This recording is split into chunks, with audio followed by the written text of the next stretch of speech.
E aí, pessoal, beleza? Quem acompanha hoje mais um episódio, se eu não me engano, este é o 5º episódio do livro Carinho e Firmeza com os Filhos. Então vamos lá, comunicação eficaz. A gente falou, né, aqui ele retoma, né, o que nós falamos aí nos vídeos anteriores, as reações e respostas inseguras e agressivas que descrevemos no capítulo anterior levantam um muro de isolamento entre pais e filhos, tá? Dificultando a comunicação na família e reduzindo a probabilidade de que os esforços educativos realmente levem à formação de uma personalidade firme nos filhos. Tá? Aí ele diz assim, vejamos agora, a partir deste momento, né, neste capítulo, a forma eficaz de comunicar-se com os filhos, tá? Para comunicar-se de maneira eficaz com os filhos, ou seja, fazê-los entender o que se quer deles, tá?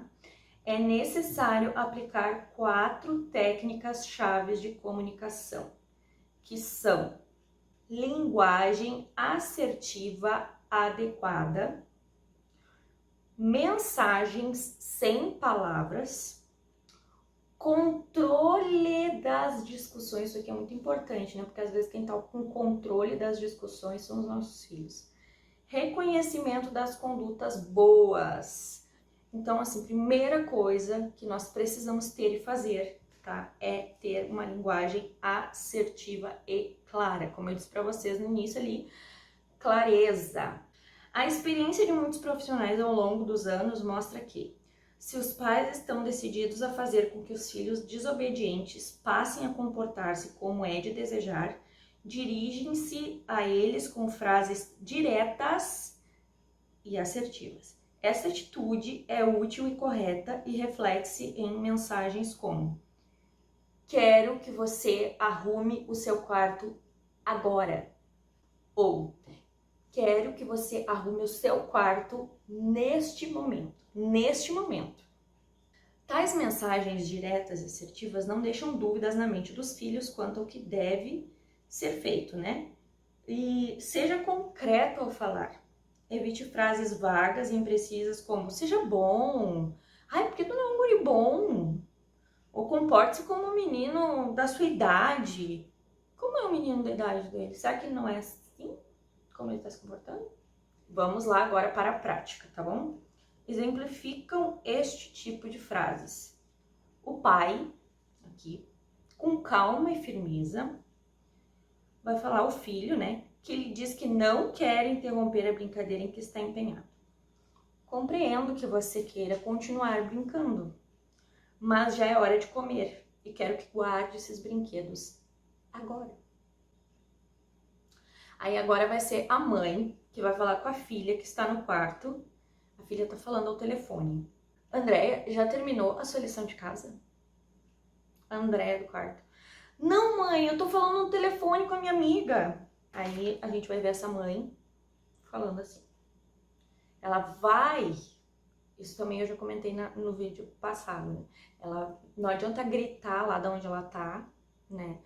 Para conseguir que a filha obedeça. Então, o que essa mãe vai fazer? Ela vai até o quarto da filha, vai sentar-se ao lado dela e vai dizer calma e firmemente: Andréia, eu quero que você desligue esse telefone agora mesmo e termine a sua lição imediatamente. Faltam 15 minutos para o jantar. E eu quero que você esteja lá. Para transmitir à criança uma mensagem assertiva e clara e inequívoca, é necessário complementar o uso das palavras com um modo de expressão adequado. Então, se ordenar ao filho que arrume o quarto agora mesmo, você gritando, né, estando com raiva, vai demonstrar um descontrole emocional. Só isso, né? A tua mensagem vai ter um resultado negativo nesse caso, por causa desse descontrole. Nunca levante a voz ao pedir ou dar ordens. Em tom firme, mas calmo. Transmita tranquilidade ao dar uma ordem ou instrução, o que mostrará à criança que é você quem controla a situação. Sempre fale com os filhos olhando-os nos olhos. Este último aspecto é bem importante, né? Pois dizem por aí, né, que os olhos são o espelho da alma. Então, quando a gente olha a criança nos olhos, a gente aumenta a eficácia da nossa mensagem. Por vezes, a criança vai fugir ao olhar materno. Ele vai virar os olhos. O Pedro tá sempre falando isso. Vai baixar a cabeça. Aí, nesse caso, a gente levanta a cabeça. Eu sempre faço assim, com muito carinho e cuidado, né? Nada de... não é assim. Levanta, né? Filho, olha pra mamãe. Ó, gira a cabecinha, né? Até que os olhos se encontrem. Às vezes o olho faz isso aqui, ó. Vocês estão vendo? Acontece. Para dar mais ênfase e força às palavras, vale a pena acompanhá-las com gestos que não intimidem a criança. Tenha sempre presente, porém, a enorme diferença que há entre o gesto útil, que enfatiza, e o gesto contraproducente, que intimida, tá? Se o filho obedecer apenas por submissão amedrontada, a mensagem fracassou completamente. Tá?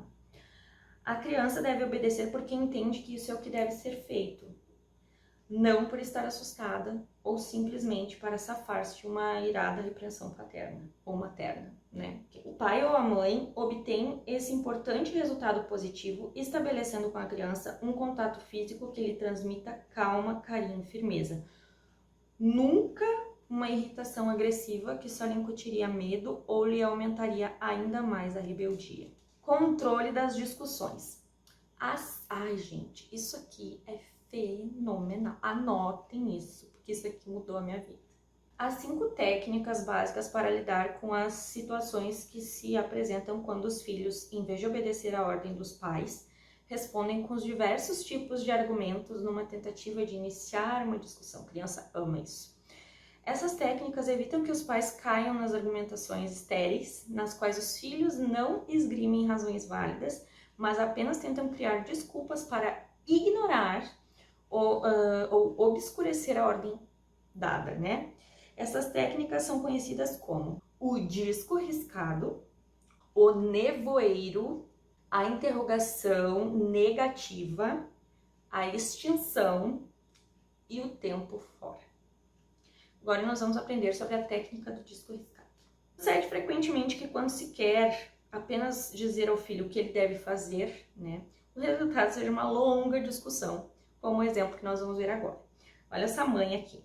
Essa mãe vai chegar num filho dela chamado Ricardo e vai pedir para ele guardar os brinquedos. Olha o que vai ser essa discussão aqui. Vamos ver quem aqui já passou por uma discussão parecida com essa. Ricardo, você pode, por favor, guardar os seus brinquedos? Estão espalhados pelo quarto inteiro, meu filho. Aí o Ricardo, né, prontamente. Por que sempre sou eu que tenho que guardar? Por que você não pede para o Alberto? Porque você sempre deixa as coisas espalhadas e ele não. Você sempre implica comigo, diz o Ricardo nervoso. A mãe com ar de ofendida. Isso não é verdade. Você está sendo injusta. Você está errado. Eu não estou sendo injusta. E essa discussão, gente, vai até o sol raiar. Porque criança tem respostinha para tudo.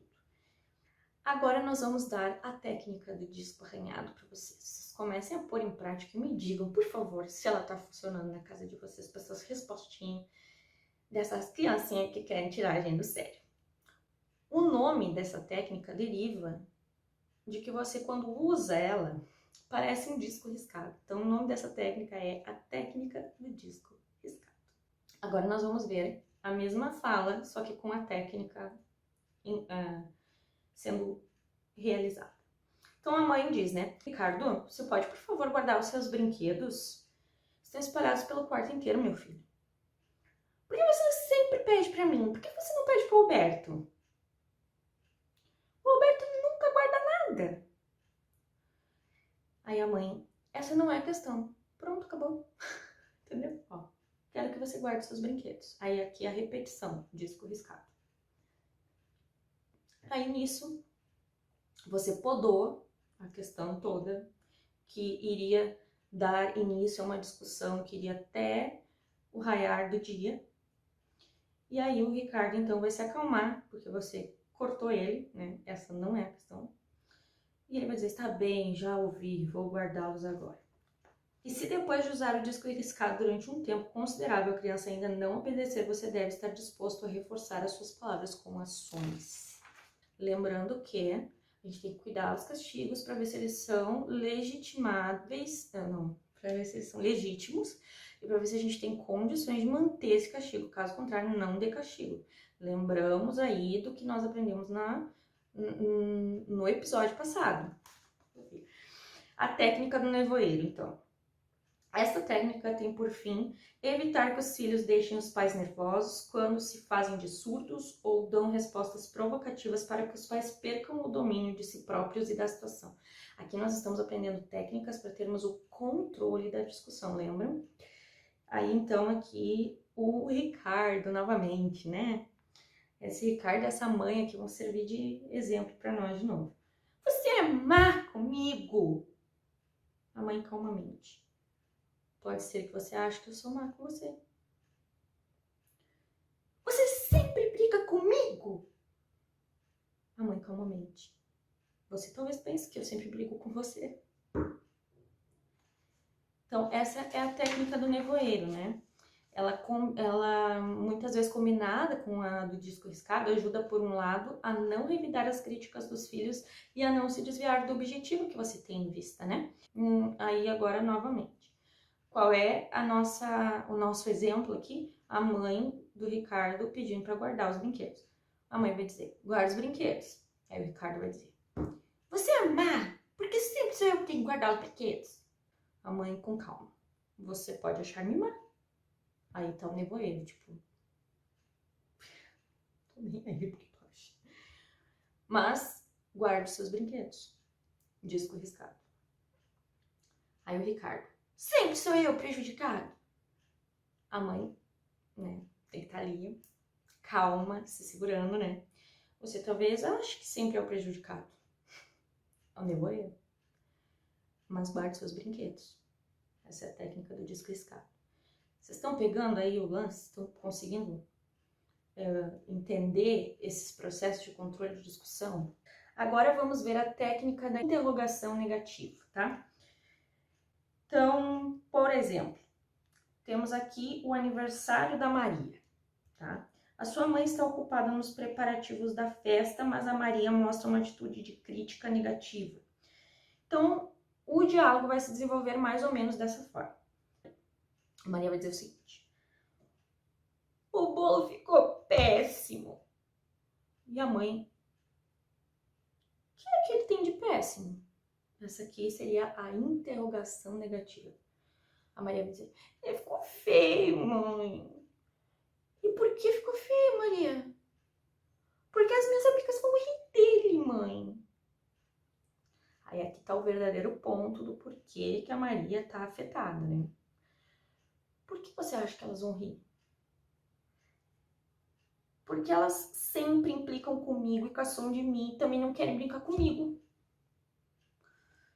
A mãe deve perguntar o seguinte: eles só caçam de você? É, a Maria responde. Mas algumas vezes elas devem caçoar das outras meninas, não é, minha filha? Sim, algumas vezes sim, mãe. Você não acha que elas caçoam de você para deixá-la nervosa e divertir-se às suas custas, Maria? É, eu fico nervosa mesmo. E paro de brincar com elas. Aí a mãe: e o que você poderia fazer para não ficar nervosa e continuar brincando? Aí aqui a mãe vai estar lançando, né, a dúvida ali para que a própria menina estabeleça uma resposta que vai fazer sentido para ela, né? E aqui são as interrogações negativas, né? Vai fazer sentido para ela e ela mesma descobrir o caminho que vai ajudar ela a sair dessa situação. Vejam bem. Então, a mãe perguntou, né? E o que você poderia fazer para não ficar nervosa e continuar brincando, Maria? Aí a Maria vai dizer: não ligar para o que dizem. Muito bom. Muito bom, Maria. pois essa é exatamente a forma de evitar que os outros caçoem de você. Pronto, vocês fizeram a menina chegar na resposta que ela precisava, né? Pra acabar com o problema real que ela tinha com as suas amigas, que com certeza não tinha nada a ver com o bolo, tinha a ver que ela já estava passando por um problema anterior. Agora vamos para a próxima técnica, que é a técnica da extinção. É muito útil para suprimir ou extinguir comportamentos indesejáveis nos filhos, né? Os reforçadores podem ser positivos ou negativos. Os positivos incorporam ou acrescentam alguma coisa ao ambiente da criança depois que esta tomou determinada atitude. Os reforçadores negativos tiram alguma coisa do ambiente da criança em resposta à sua má conduta. Quando um comportamento não é reforçado, isto é, quando se eliminam os seus reforçadores, a sua frequência diminui até desaparecer. 2 exemplos. Se uma mãe dá ao filho de 5 anos um doce, a cada vez que este se põe a chorar, o que faz é reforçar o hábito de chorar a todo momento, que continuará a repetir-se mesmo que não haja razões justificadas. Se obriga uma criança pequena que tem medo do escuro a dormir com todas as luzes apagadas, reforça essa sua conduta inconveniente. O medo da escuridão vai continuar e não vai desaparecer com essa atitude aqui. Então, no primeiro caso do filho que se põe a chorar, né, o hábito de chorar sem motivo deve ser desestimulado, tá? Ou seja, deve evitar reforçar este comportamento, né, com alguma forma inapropriada de consolo, como dar um doce à criança ou tomá-la nos braços, que é justamente o que ela quer, né? Justamente o que ela procura obter por meio dessa repetição de choro. Então, no começo, seu choro será mais intenso numa tentativa de atrair mais atenção diante da falta de resposta que a gente vai ter, né? Imagina, a criança tá ali, a vida inteira, aí você vai lá dar um doce. Pronto, a criança comeu o doce, tá feliz. Aí, do nada, você decidiu, vou fazer diferente. É bem capaz que essa criança não vai fazer um chororô, tá? Maior do que ela já é acostumada, né? Pra chamar a tua atenção, porque com certeza ela tá vendo que você tá diferente. Você não tá dando o doce pra ela, você não tá dando atenção pra ela, né? Então, ela tá vendo a tua falta de resposta. Então, essa criança, ela tá apavorada, né? Não tem resposta, vai chorar ainda mais. Mas a tendência é que vá exterminando, até que se extermine de vez, né? No segundo caso, né, que os pais ali, eles estavam buscando apagar todas as luzes, mesmo que a criança tenha medo, né? Esse caso é um pouquinho diferente. Os pais devem procurar um método que realmente ajude a criança a perder o medo do escuro, como, por exemplo, acender um abajur durante algum tempo e observar a reação gradual do filho até perceber que ele perdeu o medo. Porque aqui nós estamos falando de uma coisa diferente, não é um choro, é um medo. Esse medo tem que ser respeitado, tem que ser trabalhado, né? Então não é simplesmente, vou desligar todas as luzes, vai dormir aí, guri. Vai dormir aí, guri.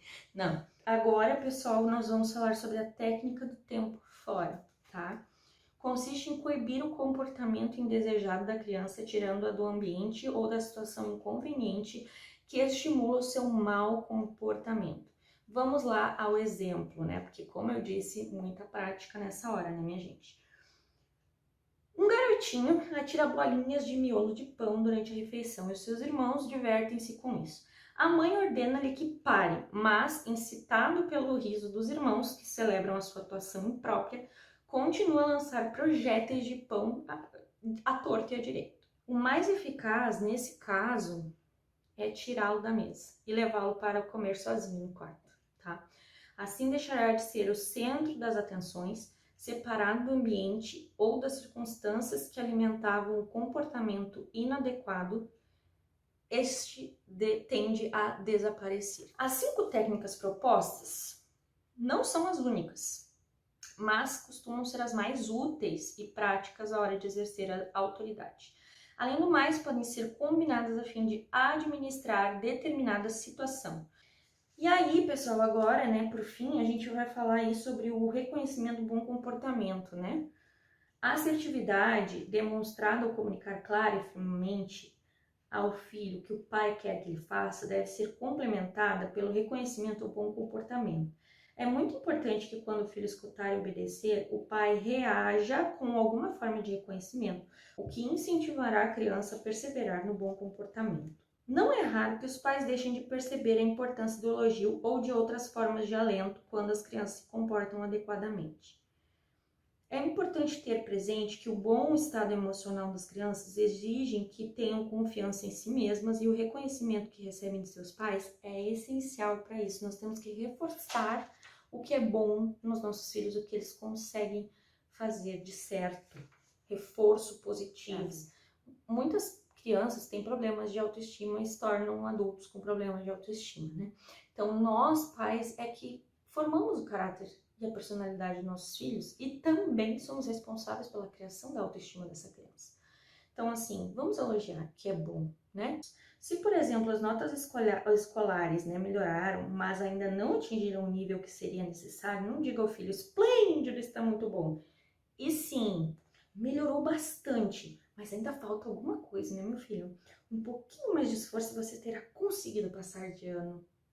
Olha, foi super elogiosa a forma como foi falado, né, respeitosa, não abalou ali a estrutura emocional, né, e não está causando aí uma baixa na autoestima na criança, né, mas ela sabe que precisa melhorar um pouquinho mais para poder passar de ano.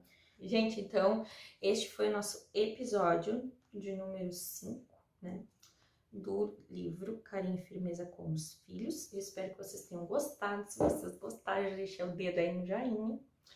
Se você está aqui e está ouvindo esse vídeo aqui, né, agora como o primeiro, volte para ver os demais e já se inscreve aqui no canal e ative o sininho para receber as nossas notificações e não ficar de fora de nenhum dos episódios que nós estamos fazendo aqui do livro Carinho e Firmeza com os Filhos. Tá bom, minha gente? Um beijo grande. Deus abençoe. Tchau.